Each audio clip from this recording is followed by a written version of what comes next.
નમસ્તે મિત્રો, સ્વાગત છે તમારું મારી ચેનલ ધર્મિષ્ઠાની રસોઈમાં। આજે આપણે સ્વાદિષ્ટ એવું ભરેલા રીંગણ બટેકાનું શાક બનાવીશું। તો જેના માટે મેં 7 નંગ મીડિયમ સાઇઝના રીંગણા લીધેલા છે।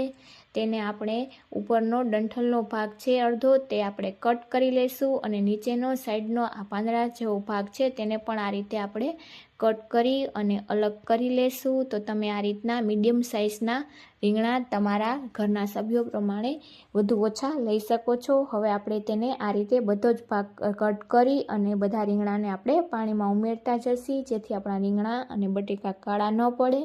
તો હવે આપણે તેમાં કટ લગાવી લેશું। તો આ રીતે છરીની મદદથી હું તેમાં 2 કટ લગાવીશ। કટ આપણે છેક સુધી નહીં લગાવીએ અને અંદર આ રીતે ચેક કરી લેશું કે આપણા રીંગણા ખરાબ તો નથી ને। તો આ રીતે આપણે 2 કટ લગાવી લેશું અને બધા જ રીંગણાને આપણે ચેક કરી લેશું। ત્યારબાદ મેં આ રીતે ઝીણી બટેટી લીધેલી છે। જો તમારી પાસે તે ન હોય તો મોટી બટેટીના તમારે 2 ભાગ કરી લેવા અને આ રીતે તેમાં પણ વચ્ચે આ રીતે એક કટ લગાવી લેવી અને તેમાં આપણે મસાલો ભરીશું।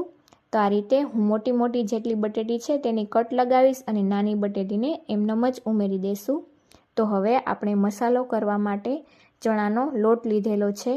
તો ચણાનો લોટ 1 વાટકી જેટલો લીધેલો છે અને આપણે સ્લો ફ્લેમ પર જ આપણે તેને સાતળવાનો છે જેથી આપણો લોટ છે તે બરાબર શેકાઈ પણ જાય અને બળી પણ ન જાય। તો આ રીતે ચમચાની મદદથી આપણે સતત ચલાવતા રહીને લોટને 2 થી 3 મિનિટ જેટલો આપણે શેકી લેશું। તો તમે આ રીતે એકવાર રેસીપીથી જરૂર ટ્રાય કરજો। આ એકદમ સિમ્પલ રેસીપી છે જે ઝડપથી બની પણ જાય છે અને આપણું શાક એકદમ રેસ્ટોરન્ટ સ્ટાઇલ બનશે। તો આ રીતે આપણે લોટને શેકી લેશું અને આપણો લોટ તમે જોઈ શકો છો કે હવે શેકાઈ ગયો છે। તો હવે આપણે ફ્લેમ બંધ કરી દઈશું અને ત્યારબાદ આપણે તેમાં મસાલા કરીશું। તો આપણે તેમાં 1 ચમચી જેટલો લાલ મરચું પાવડર, અડધી ચમચી જેટલી હળદર અને 4 મોટી ચમચી જેટલું આપણે ધાણા જીરું પાવડર ઉમેરીશું કારણ કે ધાણા જીરા પાવડરનો ટેસ્ટ ખૂબ જ સરસ મસાલામાં આવે છે। અને અડધી ચમચી જેટલું આપણે ગરમ મસાલો ઉમેરી દઈશું અને કલર માટે આપણે અડધી ચમચી જેટલો કાશ્મીરી લાલ મરચું પાવડર ઉમેરી દઈશું અને તેમાં આપણે બેલેન્સ કરવા ખટાશને આપણે અડધી ચમચી જેટલી ખાંડ દળેલી છે મેં તે ઉમેરેલી છે। તમારી પાસે તે ન હોય તો તમે ખાંડ આખી જ ઉમેરી શકો। ત્યારબાદ આ રીતે આપણે તેને મિક્સ કરી લેશું। તો આ રીતે પેન ગરમ હોવાથી તેની ગરમીના લીધે આપણા મસાલા છે તે આપણા લોટ સાથે એકદમ સરસ મિક્સ થઈ જશે। તો તમે આ રીતે એકવાર ટ્રાય કરજો જેથી તમારું શાક એકદમ સરસ બનશે। તો આ રીતે મસાલા સરસ મિક્સ થઈ જશે તો તેનો ટેસ્ટ ખૂબ સારો આવશે। હવે આપણે તેમાં 2 ચમચી જેટલી મેં લસણ અને આદુની પેસ્ટ કરેલી હતી તે ઉમેરી દઈશું અને 1 લીલું મરચું સુધારેલું તે ઉમેરી દઈશું અને અડધી વાટકી જેટલા માંડવીના બી મેં શેકીને ખાંડી લીધેલા તેને પણ આપણે ઉમેરી દઈશું। ઉપરથી થોડા લીલા ધાણા અને આપણે અડધા લીંબુનો રસ ઉમેરી દઈશું। તો આ રીતે આપણે બધું જ ઉમેરી અને હજુ આપણે તેમાં ટેસ્ટ મુજબ મીઠું ઉમેરી દઈશું। તો તેમાં 1 ચમચી જેટલું આપણે મીઠું ઉમેરી દઈશું અને હવે આપણે તેમાં તેલ ઉમેરી અને મસાલાને બરોબર મિક્સ કરી લેશું। તો જેમ તમને જરૂર લાગે એ રીતે તમારે તેલ ઉમેરતું જવાનું અને એકદમ સરસ ભેગો થઈ જાય મસાલો એ રીતે આપણે મસાલાને બનાવવાનો છે। તો મેં પહેલાં 2 મોટી ચમચી જેટલું તેલ ઉમેરેલું છે અને મને જરૂર લાગેલી તો અડધી ચમચી જેટલું ફરીથી ઉમેરી અને આપણો મસાલો એકદમ સરસ ભેગો થઈ ગયેલો છે। તો હવે આ રીતે આપણે જે રીંગણામાં કટ લગાવેલી છે 2 કટ તે બંને કટમાં આ રીતે આપણે ફેરવીને બધો મસાલો ભરી લેશું। તો એ વાતનું ખાસ ધ્યાન રાખવું કે મસાલો છે એ આપણે ઉપર છલો નથી ભરવાનો, આ રીતે એકદમ પ્રેસ કરીને છેક સુધી આપણે મસાલો આ રીતે દબાવીને ભરવાનો છે જેથી કરીને આપણો મસાલો આપણે જે શાક ખાઈએ ત્યાં સુધી આપણો મસાલો એકદમ ભરેલો જ રહે, નીકળી ન જાય પાકતા સમયે। તો આ રીતે તમે જોઈ શકો છો કે એકદમ ટાઈટ આપણો મસાલો ભરીને તૈયાર છે। તો આ રીતે હું બધા જ રીંગણમાં મસાલો આ રીતે ભરી દઈશ। તો તમે આ રેસીપીથી એકવાર ટ્રાય કરજો। તો એકદમ સિમ્પલ અને બનીને પણ ઝડપથી તૈયાર થશે। અને હવે આપણે જે બટેટીમાં કટ લગાવેલું હતું તેમાં પણ આ રીતે આપણે મસાલો ભરી દેસી. તમે આ રેસીપી જોઈને તમને આ રેસીપી મારી કેવી લાગે છે તે મને કોમેન્ટમાં જણાવવાનું ભૂલતા નહીં.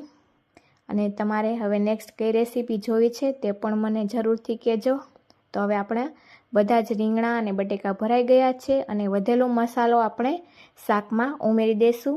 તો હવે આપણે કુકરમાં જ શાક બનાવીશું તો ઝડપથી બની પણ જશે. તો તેના માટે આપણે કુકરમાં 5 મોટી ચમચી જેટલું તેલ ઉમેરીશું, કારણ કે આપણે ઉપરથી મસાલો ઉમેરીશું તો આપણો એકદમ શાકનો કલર પણ એકદમ સરસ દેખાય અને એકદમ તેલ સાવ ઓછું ન થઈ જાય. એટલા માટે આપણે 5 મોટી ચમચી જેટલું તેલ ઉમેરેલું છે. હવે તેમાં 1 ચમચી જેટલી રાઈ, અડધી ચમચી જેટલી જીરું અને હિંગ અડધી ચમચી જેટલી ઉમેરી અને આપણે રાઈ ફૂટે ત્યારબાદ તેમાં આપણે ડુંગળી ઝીણી સમારેલી છે 1 નંગ તે ઉમેરી દઈશું અને તેને પણ આપણે આ રીતે સાતળી લેશું. તો આપણે વધારે નહીં સાતળીએ, કારણ કે તે રીંગણા બટેકા સાથે પણ હજી કૂક થશે. તો આ રીતે 2 મિનિટ જેવું આપણે તેને સાતળી લેશું.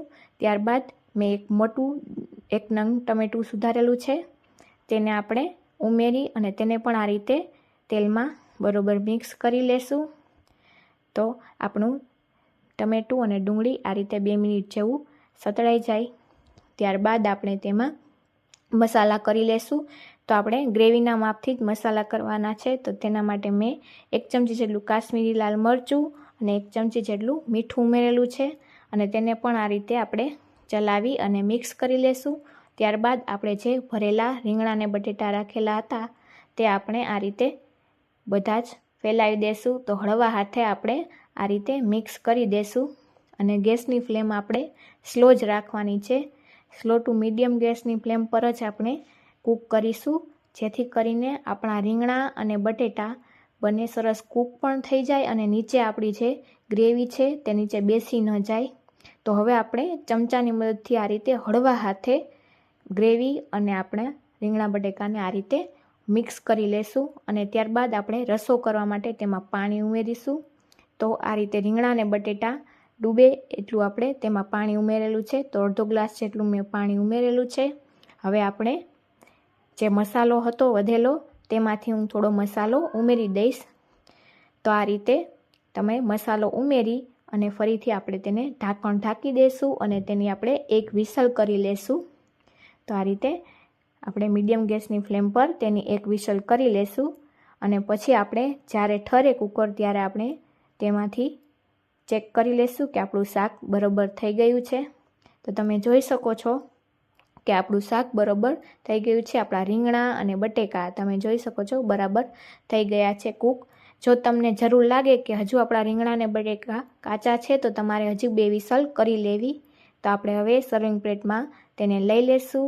તો તમને આ મારી રેસીપી કેવી લાગી તે કોમેન્ટમાં જરૂરથી જણાવજો.